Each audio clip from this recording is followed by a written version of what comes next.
Yon, magandang araw po sa inyong lahat mga tol. Ngayon po ay November 27, 2025. Pag-usapan po natin patuloy ito pong flood control anomalies kung saan ang pangunahing akusado po dito ngayon na si Saldico ay binabaligtad po ang sitwasyon. Sa kanya pong mala Netflix na mga series at mistulang pagiging vlogger, ito pong si Saldico, dinadamay na po ang First Family. Hindi lamang po ang ating Pangulong Bongbong Marcos, kasama po rito ang ating kongresista dyan po sa Ilocos Norte na si Sandro Marcos at syempre ang ating butihing First Lady, Atty. Lisa Marcos.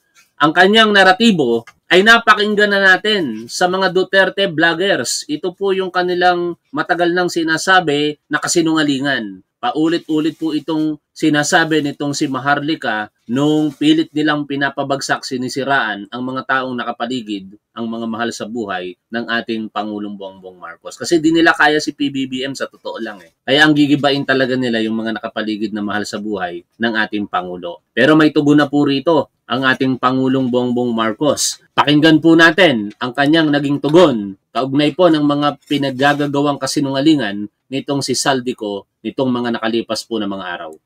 Lastly, meron po akong ibabanggit sa inyo. Dinapitan po kami ng abogado ni Saldico at nagtatangkang mag-blackmail na kung hindi po namin kakanselihin daw ang passport niya, hindi na raw siya maglalabas ng video. I do not negotiate with criminals. Kahit maglabas ka na ng video ng lahat ng kasinungalingan mo, na pag-destabilize sa gobyerno, gusto kong malaman mo, Saldi, makakansela pa rin ang passport mo. Hindi ka na makakatakas sa hustisya. Hindi ka na makakatakas sa hustisya, Saldico. Ang kapal naman ng pagmumukha kasi nitong si Saldico. Bilyones ang ninakaw sa pondo ng bayan. Tapos sasabihin niya na pag-utusan lang siya, wala daw po siyang napalang pera.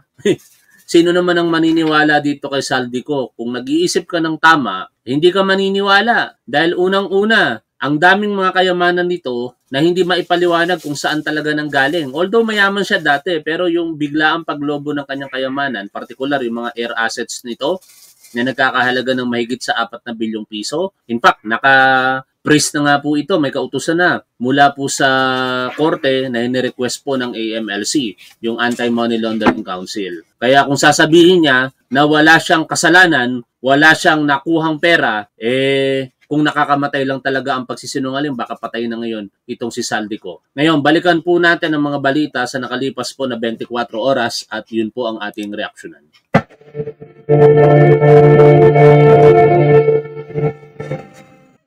Luzon, Visayas at Mindanao. Nagtangkang mag-blackmail umano ang kampo ni resigned Congressman Saldico ayon mismo kay Pangulong Bongbong Marcos. Kondisyon umano nito, hindi siya maglalabas ng anumang video kapalit ng hindi pagkansela ng kanyang pasaporte. Tanong pa ng palasyo, bakit pautay-utay ang paglalabas ng video at nag-iiba ang mga aligasyon nito? Itinanggi naman ng abogat. Di ba mga tol, kung ikaw talaga ay nagsasabi ng totoo, bakit mo uunti-untiin yung paglalabas ng katotohanan? Ano yon? Para lamang merong kang relevance sa harapan ng publiko every now and then at unti-unti mong gagalitin yung harap ng yung mga mamamayan po natin at hoping ka na pag nagalit mo sila, sumama sa panawagan ninyo na bumaba sa pwesto si Pangulong Bongbong Marcos. At sino ba makikinabang dito? Si Sara Duterte, di ba? At ang hinala nga ng marami dito, baka may ugnayan na ito sa mga supporter ni Sara Duterte if not kay Sara eh. Kasi bakit? Yung mga kwento ngayon ni Saldico, talagang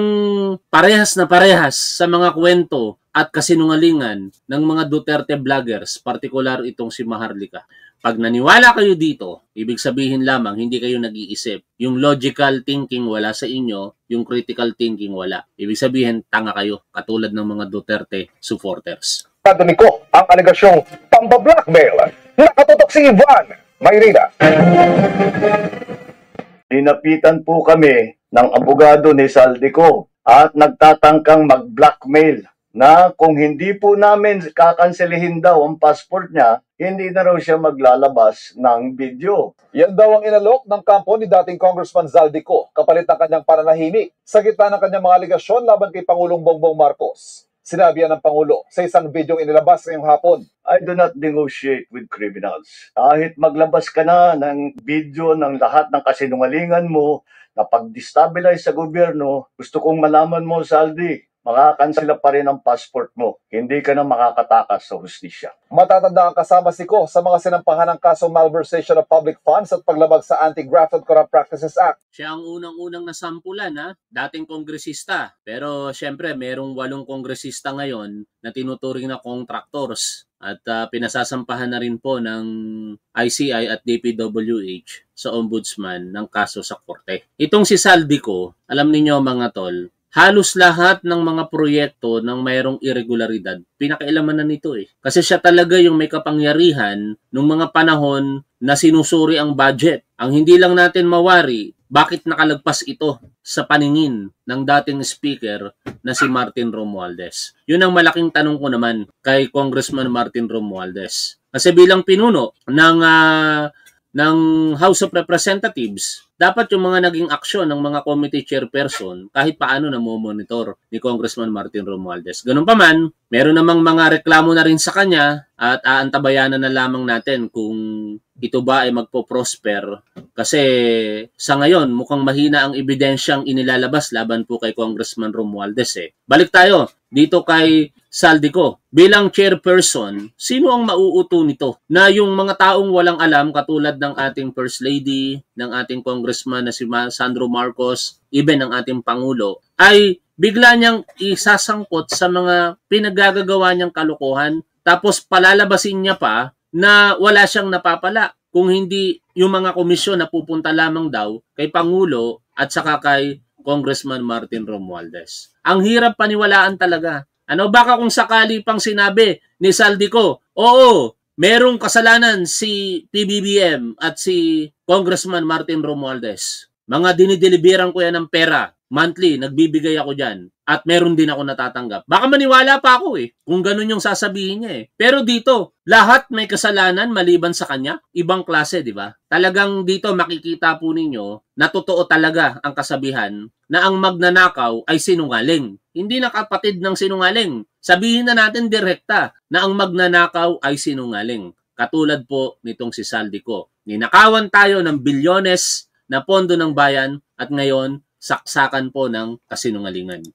Kaugnay ito sa umano'y substandard na flood control project sa Nauhan Oriental Mindoro na nagkakahalaga ng 289 million pesos at itinayo ng kumpanyang SunWest sa pag-aari ng pamilya ni Ko dahil nagtatago sa labas ng bansa si Ko. Nauna nang sinabi ng ombudsman na hihilingin nila ang pagkakansela ng passport ng dating kongresista. Pero mariing pinabulaanan ng abogado ni Ko na si Attorney Rui Rondain ang sinabi ng Pangulo. Wala raw siyang nakausap na kahit sino man sa gobyerno para itigil ang mga video kapalit ng hindi pagkansela ng passport ni Ko. At wala raw siyang kontrol sa paglalabas ng mga video. Sa ikalimang video ng inilabas si Ko kahapon, idinawit na rin niya si House Majority Leader at anak ng Pangulo na si Congressman Sandro Marcos na may mga bilyong pisong insertion din umano at tumatanggap din ng kickback. Di ba? Pati si Congressman Sandro Marcos, idinamay pa. Anak ng teteng na yan. Sa tingin ninyo, mag-i-insert si Sandro Marcos, tapos makikinabang siya, tatanggap ng mga komisyon kung anuman, even ang ating Pangulo, tatanggap ng komisyon. Tapos sila, o si Pangulong Bongbong Marcos mismo, yung magpapaimbestiga. Aba, kung matino ang pag-iisip mo, hindi mo gagawin yun. Di ba? Pero ano ang ginawa ni Pangulong Bongbong Marcos bilang matinong Pangulo? Dahil alam niya na wala silang ginagawang masama, nagpaimbestiga siya. Sabi niya nga sa kanyang SONA, mahiya naman kayo. Hindi gagawin niya ni Pangulong Bongbong Marcos. Kung alam niya yung anak niya may kasalanan at kung siya may kasalanan, sinong tanga gagawa nun? 'Di ba? Si Rodrigo Duterte nga Alam niya na merong mga ghost projects sa DPWH. Sabi niya magpaimbestiga. May investigasyon ba na nagawa? Wala. Kasi pagka inimbestigahan nung mga panahong iyon, sino ang committee chairperson noong 17th Congress? Committee ng Appropriation Chairperson ng 17th Congress or 18th Congress kung hindi ako nagkakamali. Di ba si Saldico na sa panahon ni Rodrigo Duterte? Tapos, siya rin yung nagkumpirma na merong 51 billion pesos na pondo na ibinigay kay Pulong Duterte from 2020, 2021, 2022. Tatamaan yung kanyang anak na si Paulo Duterte. Sigurado yun, tatamaan yun kasi kakaiba yung pangyayari. Biruin mo, 420, 2020, 2021, 2022, mga taong iyan, 51 billion pesos para sa isang kongresista sa isang distrito sa Davao City. Kakaiba yung laki ng amount na yon. Dinaig pa ang pondo ng buong lalawigan ng Cebu. Dinaig pa ang pondo ng mga malalaking lalawigan sa iba't ibang panig po ng ating bansa. Kaya walang investigasyon talaga na mangyayari. Nagkaroon ng Parmali scandal. Nagkaroon ba ng investigasyon ang ehekutibo? Wala. Meron. Ang Senate Blue Ribbon Committee, unfortunately, dahil maraming kaalyado ang Duterte sa Senado, hindi nila pinirmahan. Iilan lang ang pumirma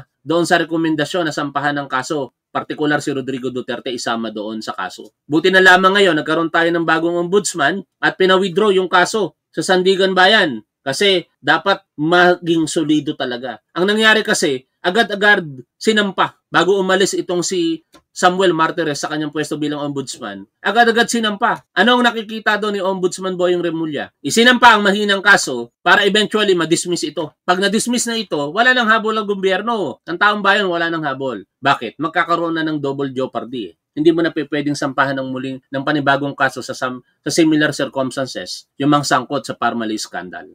Kung inimbestigahan yon ng Duterte administration, baka mapaniwala pa nila tayo sa kanila. Hindi nga Mga pogo at napakarami pang mga irregularidad sa panahon ng Duterte. Tapos sasabihin nila, panahon ng Marcos Jr. administration napakalala. Totoo naman, lumala talaga. Kasi pinalala ng Duterte administration. At ngayon, ang Marcos administration ang gumagawa ng kaparaanan para once and for all matapos ng itong pangbabalasubas ng mga taong balasubas sa ating gobyerno. Partikular, itong mga senatong at mga kontraktista.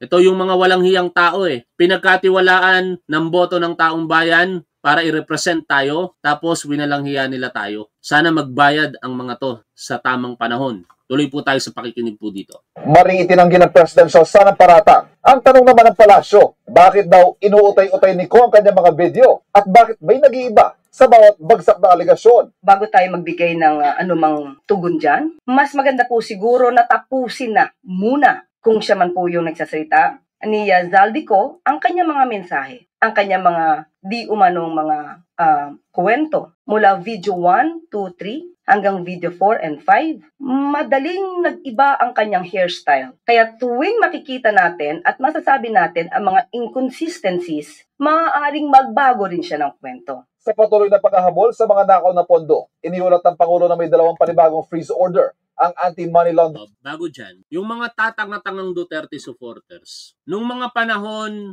na si Zaldico sinasabing kurap itong si Sara, sabi nila kay Zaldico, napakasinungaling mo, demonyo ka, magnanakaw ka, lahat ng mga masasakit na salita sinasabi nila kay Zaldico. Kasi si Sara, yung binabanata ni Zaldico biglang umihip ang panahon, ang binanata ni Zaldico dahil naiipit siya ngayon, dahil may kasalanan siya, para makalusot, baka sakali pag napalitan si Pangulong Bongbong Marcos, si Sara Duterte ang maupo, ang binabanata niya ngayon, parehas na ng banat ng mga Duterte supporters, si PBBM na. Ano ang turing ng mga tatanga-tangang Duterte supporters na ito kay Zaldico? Bayani na ngayon. Nagsasabi yan ng totoo. Ang tatanga ninyo. Noon, nagsisinungaling. Ngayon, nagsasabi ng totoo. Saan ba talaga kayo lalagay mga tanga? Tuloy tayo rito.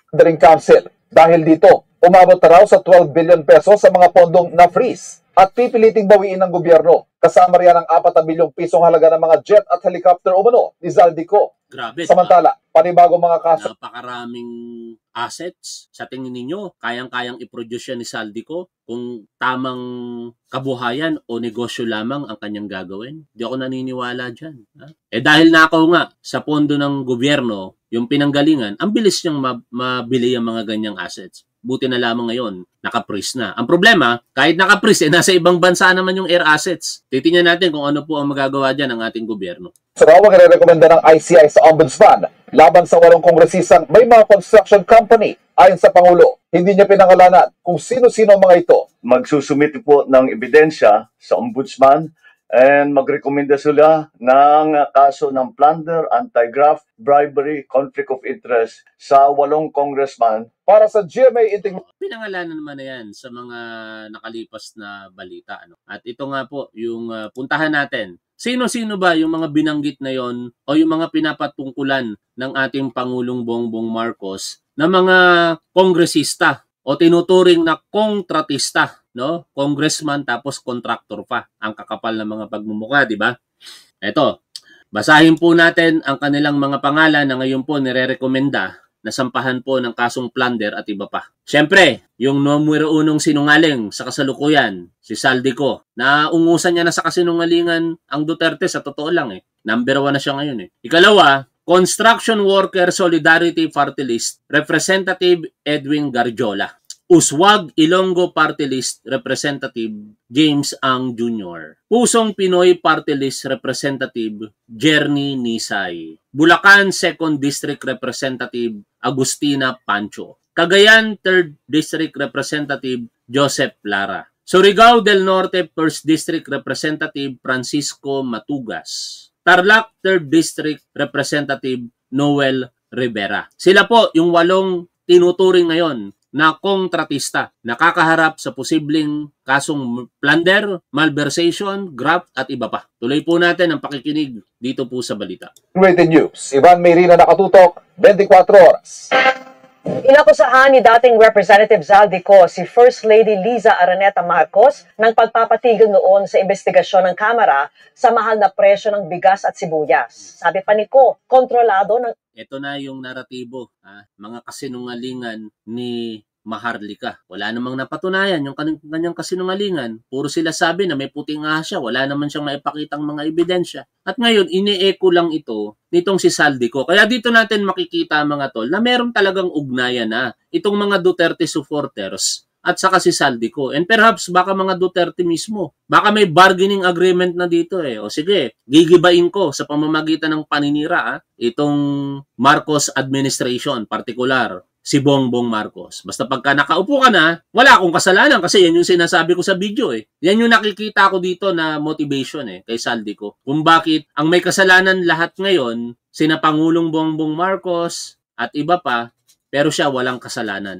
Never niya rin dinadawit ang mga kaalyado dito ng mga Duterte. Laging Pangulo at mga kaalyado nito. Ang isang kapatid ng unang ginang ang importasyon ng sibuyas. Nakatutok si Tina Panganiban Perez.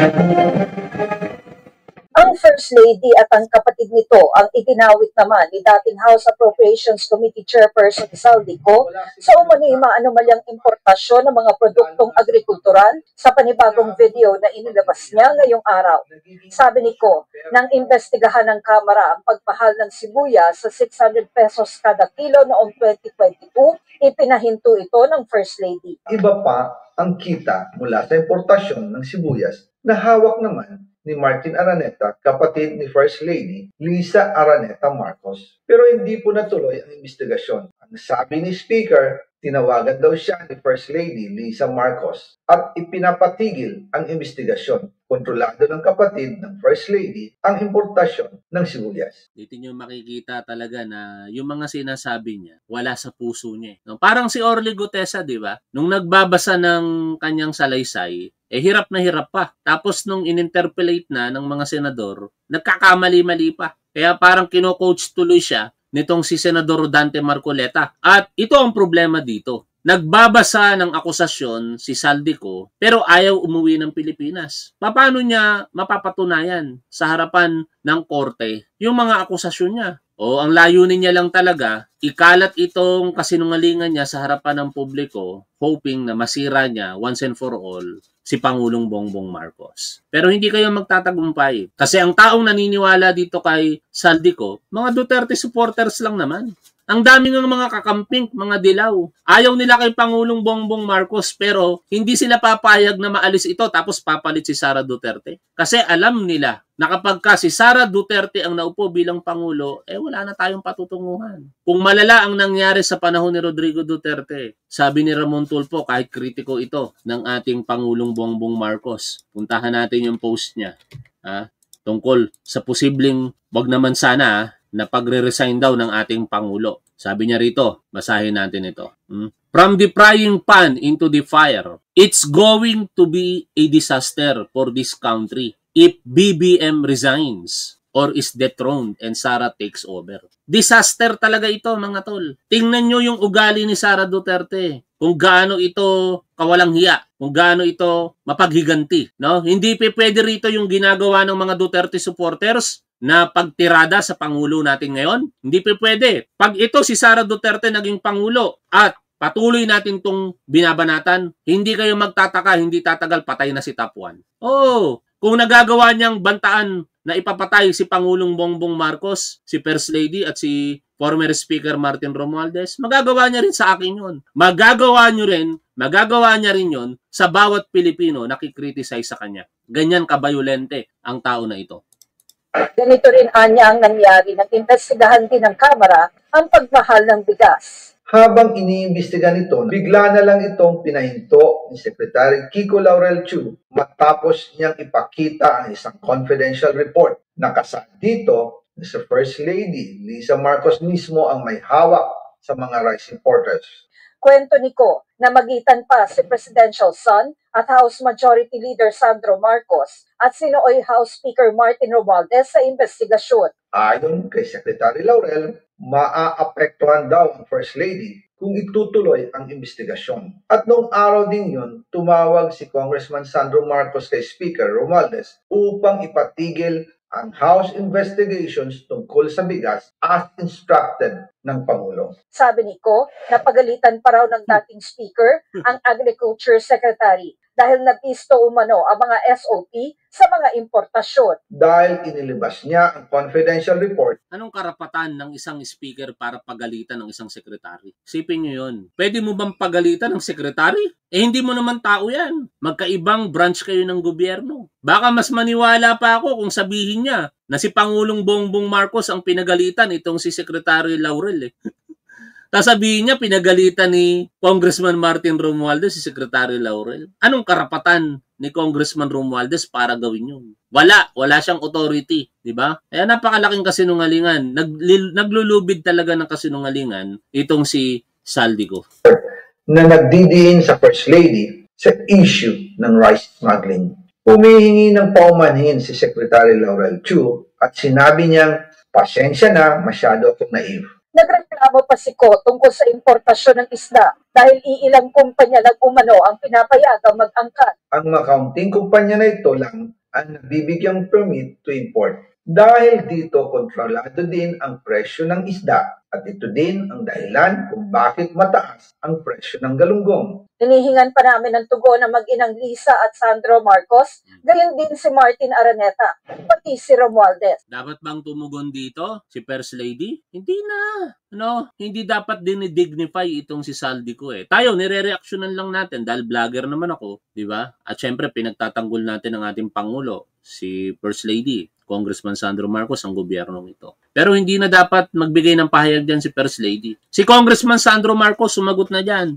I-echo natin muli ang kanyang sagot. Basahin po natin. Tinawag niya pong hindi revelasyon kung hindi destabilisasyon ang ginawa nitong si Saldico. Basahin po natin muli ang kanyang pahayag. Sabi ni Congressman Sandro Marcos, anyone can sit in front of a camera from abroad and spew lies. The statements from the newly crowned champion of the DDS cabal, former Congressman Saldico, are frankly as fantastical as they are false. I hope that the public can be reminded that we are talking of a person with no credibility whose vested interests are those to release these videos to destabilize the government. This is someone who our kababayans know to be the architect of this mess, yet continues to insult their intelligence by saying wala siyang nakuha. Evidently, the only path he sees for himself is one where he steers political chaos in the hope of escaping his own legal troubles. Gusto niyang pabagsakin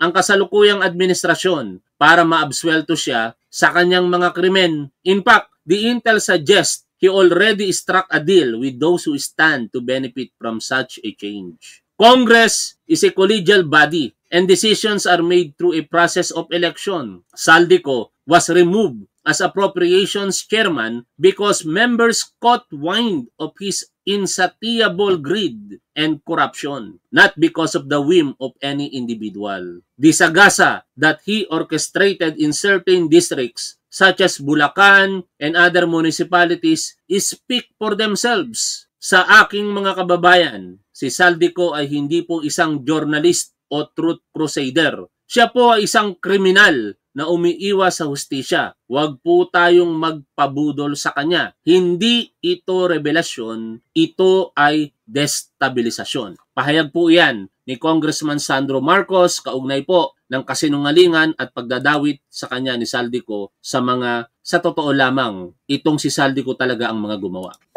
Sabi naman ni Chu Laurel, gawa-gawang paratang at kwentong pang Netflix ang mga sinabi ni Ko. Dagdag niya, masamang tao si Ko. Sa pagdinig ng Kamara nitong September 16, 2025, sinabi ni Agriculture Secretary Chu Laurel na si Ko ang namimilit sa kanilang bigyan siya ng import permit. Ang rami kong tinanggal na listahan dahil maraming kalokohan. Sa totoo lang, nung panahon before my time sa importation ng isda. And ayoko nang sabihin kasi meron din isang congressman na humingi sa akin ng maraming allocation at hindi ko pinagbigyan ng isda. At ang pangalan nun, Saldico. We were being forced at that time to give him 3,000 containers of fish, which I did not agree. Para sa GMA Integrated News, Tina Panganib. Ngayon, salita laban sa salita. Siyempre, ang sinasabi ng ating Pangulo, kriminal ka, Saldico. Si Secretary Laurel Chu, kapapakinig pa lamang natin, pinipwersa mo. Ha? Tapos ngayon, ikaw naman sa parte mo, inaakusahan mo sila. Salita laban sa salita. Paano yan malulutas? Bumalik ka ng Pilipinas, Saldico. No, si Pangulong Bongbong Marcos, sabi niya, nandito siya, harapin ka. Harapin mo sila. Kung meron kang alegasyon, dalhin mo rito sa Pilipinas yung sarili mo at patunayan mo, ikaw yung inaakusahan eh. Ay, ikaw yung nag-aakusa eh. Tapos yung mga nag-aakusa naman sa'yo, sila yung nagpapatunay ngayon. Kaya ka nga may kaso na sa korte, di ba, Saldico? Ang problema, kapag ka ang nanonood sa'yo o nagbabasa ng mga post mo, tanga, maniniwala sila sa'yo. Wala na tayong magagawa doon. Kasi sabi nga, ang tanga ay walang gamot. No, hindi kayang gamutin ang katangahan. Hanggang dito na lamang muna mga tol. Shoutout po sa inyong lahat. Lagi po nating tandaan kung ano po ang tama at dapat, doon po tayo. Keep safe. See you always. Bye for now mga tol.